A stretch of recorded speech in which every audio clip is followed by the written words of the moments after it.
Gotcha. I'd be ready to hear it. That would be what some people call the understanding, a little bit of the understanding of the situation. I got you. I love it. Thank you. Great advice.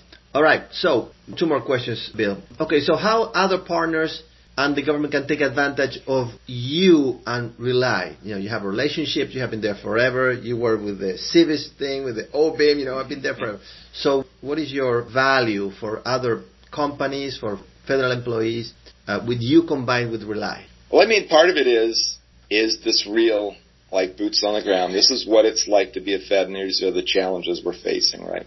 So the day-to-day understanding of what Feds need to go through and how we can help support them is big, right? Rely itself is a fantastic company. I was thrilled to join them in January. The interesting thing about Rely, very strong in management consulting. The interesting thing about Rely is, and we used to be, when we would look at a consulting firm and they would do sort of staff augmentation, we'd be like, it's not that impressive. You're just adding bodies, right? But with Rely, on a TSA contract, for instance, we literally have the people who help with the vetting and credentialing. That's it. There's what you have to look at in the federal government over the next several years. There is an absolute cliff of people older than 60, especially in federal IT, who are leaving.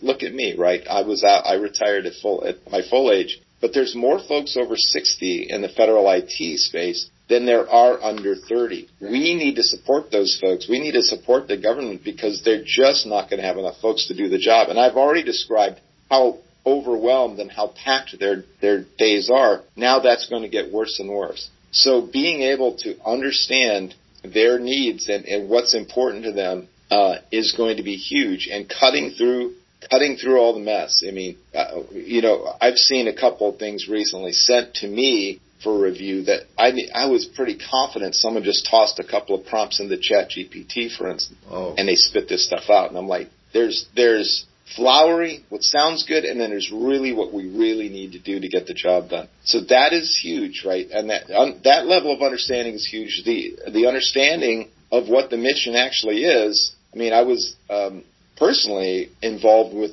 setting most of that direction because I did the overall IT governance and compliance for all of DHS. Of course, for the major acquisitions, they did come directly to headquarters, and I and my team were more directly involved. But below that, they all still follow the spirit and intent of the acquisition lifecycle framework, the system engineering lifecycle, and the Agile and DevOps rollouts, which we led there from headquarters, right? So it's the knowledge of where we need to go from a high level, and actually that goes from the law that governs what a CIO does and has requirements for the CIO, all the way to the validation that after everything was said and done, that we actually did that thing. We should be able to go to any paragraph in any law that calls for the CIO of an agency to do something and then walk that down through all the governance and policy to the evidence that we did it. So when GAO comes knocking or OIG comes knocking, which they always do for major agencies,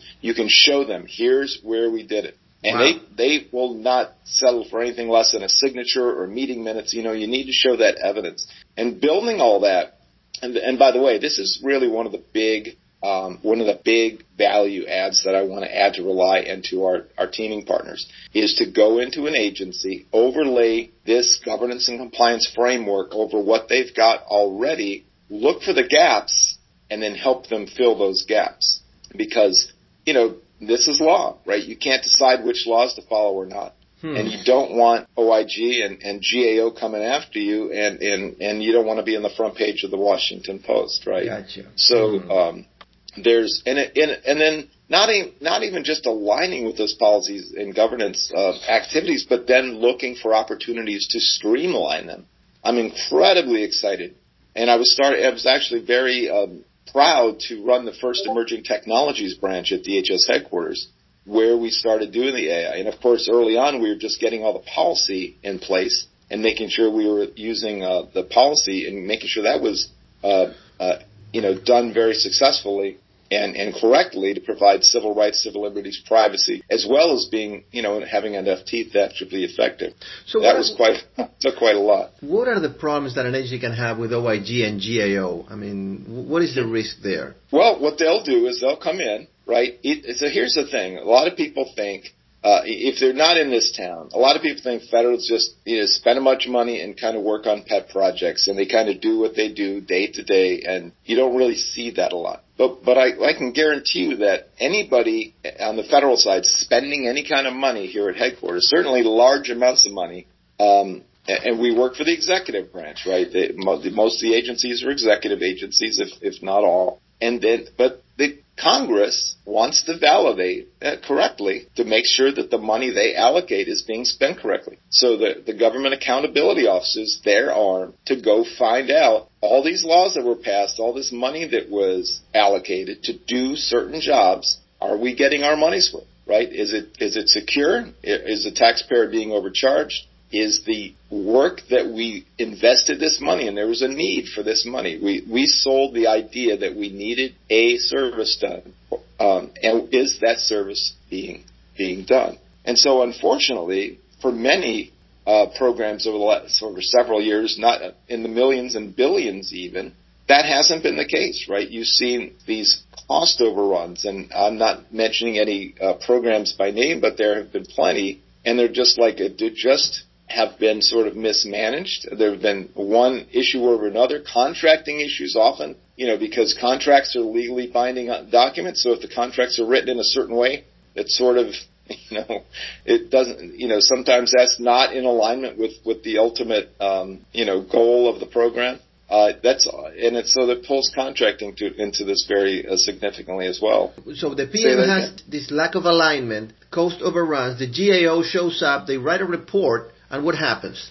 If they find deficiencies or things that they'd like to have done differently, they'll write a number of recommendations. So typically a GAO report will come out, and actually I spent quite a lot of time with GAO when we did Agile rollout at DHS. It was considered successful. And they actually came to us and said, hey, listen, other major agencies are telling us they can't do Agile as a Fed. You guys seem to be doing it. We would like to come do an audit on you to understand what you guys are doing that they're not, and so that we can write that. And so, of course, so we spent a couple of years, and we were tied at the hip, and then they came out with a draft report, and we went back and forth a bit. You always have an opportunity to do technical comments. They may not accept them, but then they ultimately come out with a set of recommendations. They'll come out with a final report that will have a set of recommendations that they would like you to address. Now, you will either do those or you won't, and then it's really up to the subcommittee who sent them to determine. I mean, at the ultimate, I don't know if this has ever even happened, but ultimately, if you don't meet the recommendations, there's an opportunity for them to say, hey, you didn't meet these recommendations, we're pulling your money, or we're defunding Wow. you. Have I ever seen that? I don't think so. Hey, Bill. But still, we were very, very seriously try to remediate those recommendations that come out, whether we super agree with them or not, but we still try to make that happen. Do you think that it would be helpful for a company, BD people, to reference GAO reports in their white papers, in their solutions, in their conversations? Absolutely. Yeah. In fact, that has been done here at headquarters where, I would just say yes. I mean, that makes, because you're there to help them make their jobs easier, right? You're there to help them meet their mission. Part of that mission is to show the oversight bodies that they're meeting the mission and to close those recommendations. I think that would be, I would really encourage, that's a great point, Ezekiel. I would recommend that folks, as you're looking at a target agency, take a look at their GAO or OIG reports. They're all public, and see what challenges they're having that you might be able to help with. That's a great point. Do you think that contracting officer and a PM, generally speaking, will they be aware of these reports, GAO reports? The PM depends on, these things take years, right? And so the PM may have just arrived. He may or may not know that he has that. Contracting officer often will not, unless it's against their organization. If there's something that, the GAO found in terms of contracting, I would say that most CIOs would have no knowledge of that whatsoever. Gotcha. But still a good idea, because they will say, hey, look, these people, they're aware of things, right? Sure. Awesome. Well, the challenge is, you got to get people out of their day-to-day, heads-down things they got to do, and now we're starting to get into other levels of, attention-grabbing things. But so for industry to come in and say, hey, man, we can help you fix this recommendation, which we know that, you're still working on. Gotcha. And what GAO does when they do a report, they'll come back periodically and indicate which things have been addressed and which things have not. And hey, Bill, I have a big respect for what they do, because really we should be held to account for the things that we are supposed to do for the federal taxpayer.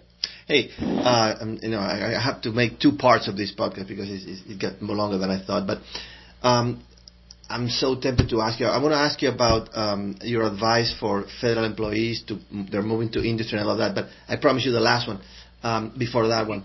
OIG. What's the difference between OIG reports and GAO reports? And what's your advice on how to use those reports?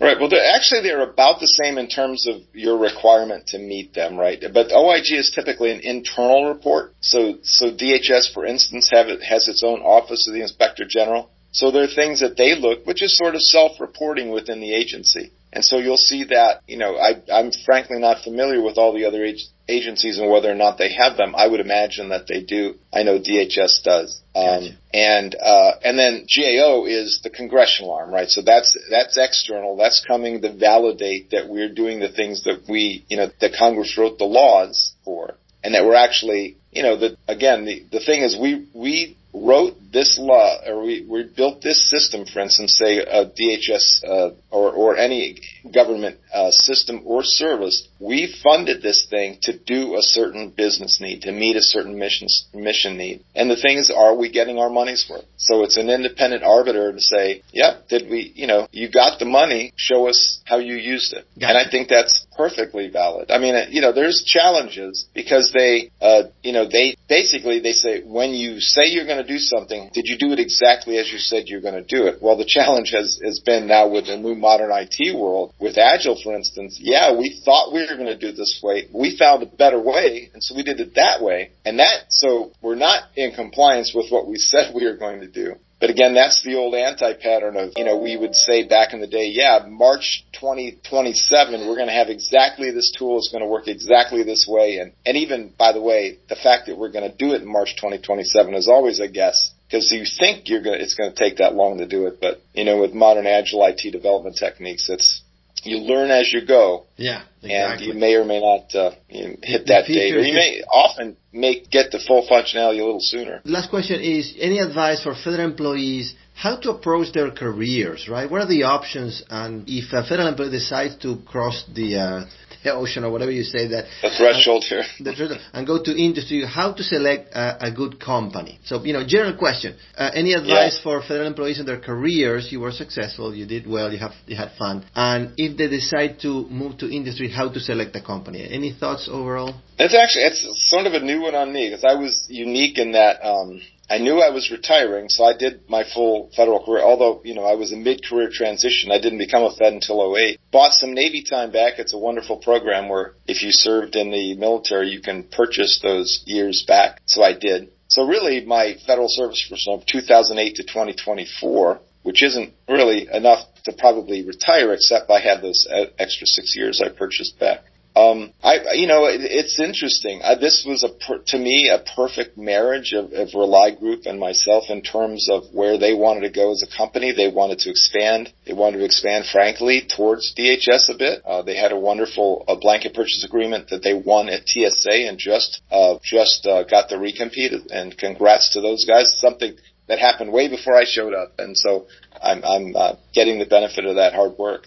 But the challenge is if you go to industry, everybody needs to understand you can't just go back to where you worked and start supporting those folks, right? That's not ethically correct. And there are indeed some contracts that I was working on, and that I was the major consumer of the services that I can't touch, right? Even my internal, attorney's like, no, you're not going to touch that because you're protest bait, right? You don't want even appearance of impropriety. And interestingly, when I left, which was just at the end of my last sort of fiscal year, I started getting the ideas and then started talking here's what I would say, and what I actually did is started talking to some of my industry friends and who indeed were former federal employees themselves and said, hey, I'm sort of thinking about coming out. You got any ideas? And in one particular, a friend said, if you're serious, I got a guy. And the next day he texted me a phone number and away we went. So that, I would say that what I would say is keep up with industry. I had many friends in industry. They could never sell me anything because I was at headquarters and I had oversight responsibility and not a lot of money. Just had 1 or 2 support contracts. But you don't know what's out there until you talk to folks. And so I do think you need to keep the lines of communication open. But what are the variables? What do you look at? What a federal employee should look? Because I think somebody told me once, don't look for somebody who will ask you, who do you know, and is short-term oriented. Yeah. Look for somebody who is, a long-term, and what they want from you is your understanding of the agency, not the relation, the relationship too, right? It's a relationship business. That's, of course, but also the understanding, right? So what are the variables when you're looking for a company? When a federal employee is looking for a company, what are the variables they should see? They should analyze maybe. What do you think? Right.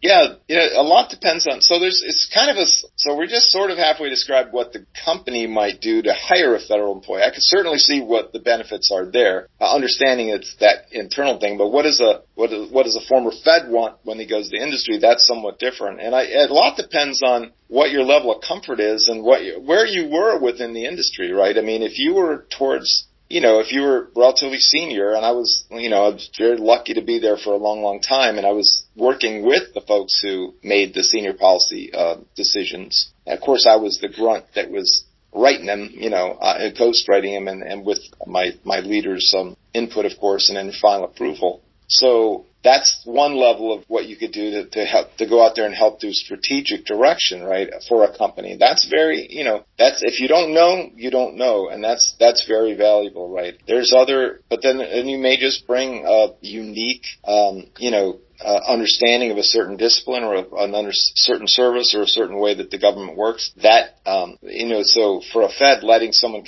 help you continue doing that, you may have to do the same thing just at a different agency for a while, but you can't just go back and sell right to who you sell for. But a lot depends on what you want to do, where you are in your career. For me, this was a perfect transition because I was of retirement age, but not ready to retire. I can't imagine not working, so I don't know what that's going to look like over the next several years. So it's I think age and opportunities will determine what my options are for me. Gotcha. But if you're younger, some folks do determine. I know some really great friends, well known in the industry, who left when they were younger, and they may even go back. And in fact, I've spoken with some folks who came out, got some experience, did a couple of years at private industry, and do intend to go back at some point if the opportunity arises to perhaps a higher level, a senior leadership level. So it really, a lot depends on what you want to do. There's opportunities for consulting work, but you really, really got to be the guy or the gal who did that, right? Who really owns that thing. And then you have to determine what's your level of, are you willing to go set up a company? Are you willing to, even if it's just you, are you willing to do all the paperwork? Are you willing to file all the taxes? Do you want to do that stuff? I personally did not.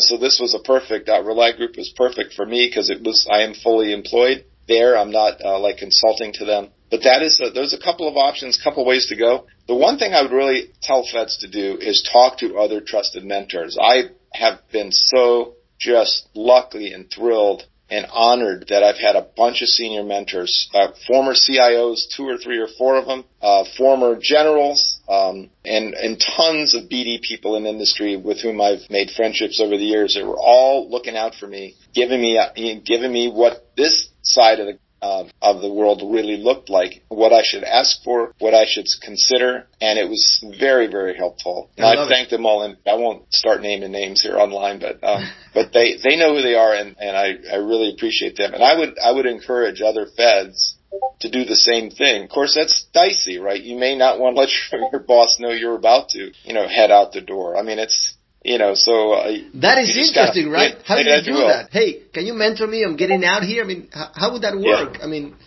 maybe it works, right? Because if people have their best interest of the other person in mind, I think, I think that would work. Well, in my case, a lot of the conversations were that eventually, when you do transition, because then here's some things to look for. So the discussions began in that manner. And then when I was finally I just really decided, I'm ready to make that move, or I'm thinking about making. I have to be 100% honest with you. I was starting to think about it and started communicating. I fully expected to do another year. This great opportunity came so fast, and I was very appreciative of it. Interesting. But it went very fast. Went faster than I expected. Wow. And so and it was wonderful, and every bit of it has been wonderful. But yeah, I was a little more of an incrementalist, but the circumstances overtook me. Well, thank you, Bill. It was a pleasure. Thank you, Ezekiel. Much appreciated.